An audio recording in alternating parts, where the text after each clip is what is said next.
بسم اللہ الرحمن الرحیم۔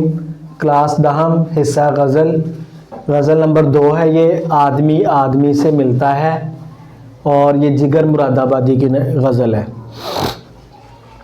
اس کا شعر نمبر 1: آدمی آدمی سے ملتا ہے، دل مگر کم کسی سے ملتا ہے۔ تو اس شعر میں شاعر اس حالات پر یا اس کیفیت پر روشنی ڈالتے ہوئے کہتا ہے کہ یہ اب خلوص کی بات ہے، یہ اب پیار محبت کی بات ہے کہ ویسے تو ہم دنیا میں ہر کسی سے ملتے ہیں اور بعض اوقات ہم اپنے دوستوں سے بھی ملتے ہیں اور ساتھ ہی ساتھ ہم اپنے رشتہ داروں سے بھی ملتے ہیں، لیکن ملاقات تو ہم بظاہر کر رہے ہوتے ہیں اور ہم ان کی عزت بھی کر رہے ہوتے ہیں اور ہم ان کی آؤ بھگت بھی کر رہے ہوتے ہیں، لیکن ہمارے دل میں وہ کینہ بھرا ہوتا ہے۔ باہر سے ہم بالکل صحیح ہوتے ہیں لیکن اندر سے ہمارے دل میں کینہ بھرا ہوتا ہے۔ تو یہاں پر لوگوں کے قول و فعل میں تضاد ہے، یعنی کہ قول کا مطلب یہ ہے کہ جو وہ بول رہے ہیں، اور فعل کا مطلب کیا ہے کہ جو وہ بول رہے ہیں کیا اس پر وہ عمل کر رہے ہیں یا نہیں کر رہے؟ وہ نہیں کر رہے ہوتے۔ تو ایسے لوگوں کو پہچاننا بہت مشکل ہو جاتا ہے اور ایسے لوگوں کے دلوں میں جھانکنا بہت مشکل ہو جاتا ہے کہ جو ایک ایکٹنگ کر کے بظاہر تو وہ دوسرے سے مل رہے ہیں لیکن اپنے دل میں انہوں نے کیا رکھا ہوا ہے؟ کینہ رکھا ہوا ہے، بخل رکھا ہوا ہے، کینہ رکھا ہوا ہے، منافقت رکھی ہوئی ہے۔ ہم ہاتھ سے ہاتھ تو ملا لیتے ہیں لیکن وہ ہاتھ کتنا محبت بھرا ہوتا ہے۔ بعض اوقات دو گروپوں کی آپس میں دو بندوں کے آپس میں لڑائی ہو جاتی ہے، جب ان کی صلح کروائی جاتی ہے تو انہیں کہتے ہیں کہ آپ گلے ملیں، آپ ہاتھ ملائیں۔ تو جب وہ گلے مل رہے ہوتے ہیں، جب وہ ہاتھ ملا رہے ہوتے ہیں، تو اس بات کی کیا گارنٹی ہے کہ انہوں نے اپنی وہ لڑائی میں وہ اپنے اپوزٹ کو، جو اس کے سامنے والا تھا جس سے وہ لڑا تھا، اسے معاف کر دیا یا نہیں کر دیا؟ ٹھیک ہے نا؟ تو ہم ہاتھ سے ہاتھ تو ملاتے ہیں مگر ہمارے دل دوسروں سے نہیں ملتے، ٹھیک ہے نا؟ تو یہ بات نا شاعر شعر میں کہتا ہے۔ اگلا شعر دیکھیں: بھول جاتا ہوں میں ستم اس کے، بھول جاتا ہوں میں ستم اس کے، وہ کچھ اس سادگی سے ملتا ہے۔ ٹھیک ہے نا؟ تو ستم کیا ہے؟ ظلم ہے اس کے اوپر، اور بھول جانا یعنی کہ یاد نہ آنا۔ تو اس شعر میں شاعر اپنے محبوب کا تذکرہ کرتا ہے۔ اب وہ اپنے محبوب کا تذکرہ کرتا ہے، اپنے محبوب کے بارے میں بتاتا ہے کہ میرا محبوب جو ہے وہ مجھ پر ظلم اور ستم کرتا ہے۔ ظلم اور ستم، اور ظلم اور ستم دو طرح سے ہوتے ہیں۔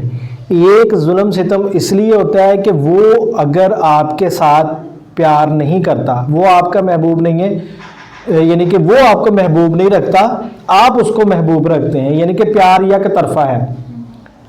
تو اگر تو پیار دو طرفہ ہو تو پھر تو فیلنگز ایک جیسی ہو جائیں گی نا، پھر تو اظہار محبت اگر محبوب نے بھی کر لیا تو پھر وہ ظلم ستم نہیں کرے گا۔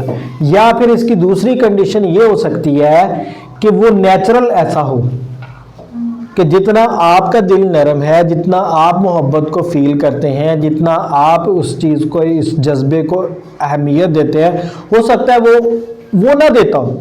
تو یہ دو وجوہات ہو سکتی ہیں ظلم و ستم کی۔ وہ کہتا ہے میرا محبوب مجھ پہ ظلم ستم کرتا ہے، اور ظلم و ستم کیا ہے؟ یہ نہیں کہ وہ مارتا ہے، یہ نہیں کہ وہ مارتا ہے، بلکہ یہ ہے کہ وہ اسے ملتا نہیں ہے۔ ٹھیک ہے نا؟